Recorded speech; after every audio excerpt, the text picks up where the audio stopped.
Everyone, welcome city by super. मेरा नाम है आकाश शुक्ला। सीयूटी यूजी 2025 का फॉर्म फिल कर रहे हैं या फिर कर चुके हैं, तो उसके बाद का प्रोसेस क्या है?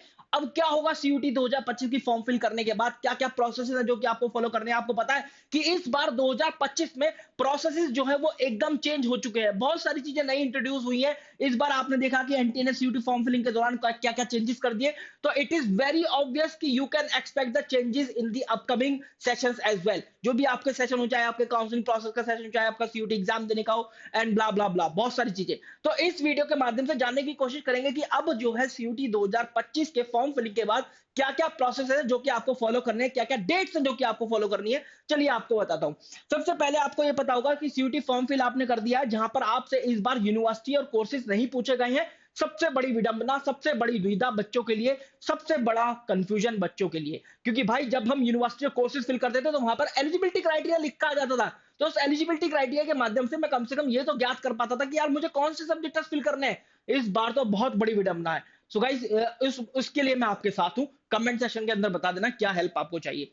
इसके बाद सीयूटी करेक्शन विंडो की बात करें, आपका करेक्शन विंडो आएगा जहां पर आप कुछ अपनी पर्सनल डिटेल्स ही करेक्ट कर पाएंगे। हो सकता है कि कुछ सब्जेक्ट ऐड या रिमूव भी कर पाए। इसके बाद सिटी इंटीमेशन स्लिप आती है, जो कि सिटी इंटीमेशन स्लिप इस बार आपकी मई 4 या 5 या 6 से आनी शुरू हो जाएगी। उसके बाद आपका जो एडमिट कार्ड है वो ठीक 6 या 7 तारीख के आसपास आएगा, 2 या 3 दिन पहले आपके एग्जामिनेशन डेट से। ठीक है, अगर आपका 8 तारीख को एग्जाम है, इनके 10 तारीख है तो फिर 7 या 8 को आएगा, 11 तारीख है तो 9 या 10 तारीख को आएगा। इस तरीके से एडमिट कार्ड आपका आता है। उसके बाद यहां पर बहुत इंपॉर्टेंट कि सीयूटी का जो एग्जाम कंडक्शन होगा, और उसके बाद यहां पर दो आपकी पॉसिबिलिटी बन सकती है कि आपसे या तो फिर ये सरकार जो है, यूनिवर्सिटीज जो है, अपने पोर्टल पर आपसे एडमिशन प्रक्रिया करवाए, या फिर कॉमन काउंसलिंग पोर्टल सीसीपी आ सकता है। क्योंकि इस बार एनटीए ने आपसे यूनिवर्सिटी का चुनाव नहीं कराया है, तो फिर ये बहुत ही लाजमी है कि कॉमन काउंसलिंग पोर्टल में जाकर आप अपने यूनिवर्सिटी कोर्सेज का चुनाव करें। ये हो सकता है। तो यूनिवर्सिटी के पोर्टल में अगर आप जाते हैं, दो पॉसिबिलिटी बनती है। एक पॉसिबिलिटी में अगर आपने यूनिवर्सिटी के पोर्टल पर जाकर चुनाव किया, खुद का मतलब अपना रजिस्ट्रेशन किया, और अपना रजिस्ट्रेशन करने के बाद आपने फिर वहां पर ये बताया कि मैं आपकी यूनिवर्सिटी से ये कॉलेज या कोर्स के अंदर एडमिशन लेना चाहता हूं, और फिर आपका सीट अलॉट होगा। सीयूटी का जब रिजल्ट आ जाएगा उसके बाद सीयूटी के स्कोर के बेस पर कि आप क्वालिफाई कर पाए कट ऑफ या नहीं। इन केस आपको सीट अलॉट हो जाती है तो सीट एक्सेप्ट करेंगे। जैसी सीट एक्सेप्ट करते हैं तो फिर कॉलेज के पास नोटिफिकेशन जाता है कि भैया फलाना बच्चे ने सीट एक्सेप्ट कर लिया, इसका online document verification process start कर दो। तो जैसी डॉक्यूमेंट वेरिफिकेशन सक्सेसफुल हो जाता है उसके बाद आप अपनी सीट एक्सेप्ट करके, मतलब वहां पर सब कुछ करके, और फिर अपना एडमिशन फी पे कर देते हैं। एडमिशन फी पे कर दिया तो मतलब सीट इंश्योर हो गई। लेकिन अगर ये कॉमन काउंसलिंग पोर्टल आ गया, जो कि मुझे बहुत ज्यादा लग रहा है कि इस बार कॉमन काउंसलिंग पोर्टल जैसी भसड़ इंट्रोड्यूस कर सकता है भाई एनटीए, या फिर कोई भी फॉर्म फिलिंग वाली जो प्रक्रिया होती है, ये जो संस्था होती है, ये कर सकते हैं कि हर बार कुछ ना कुछ नया ये करते हैं।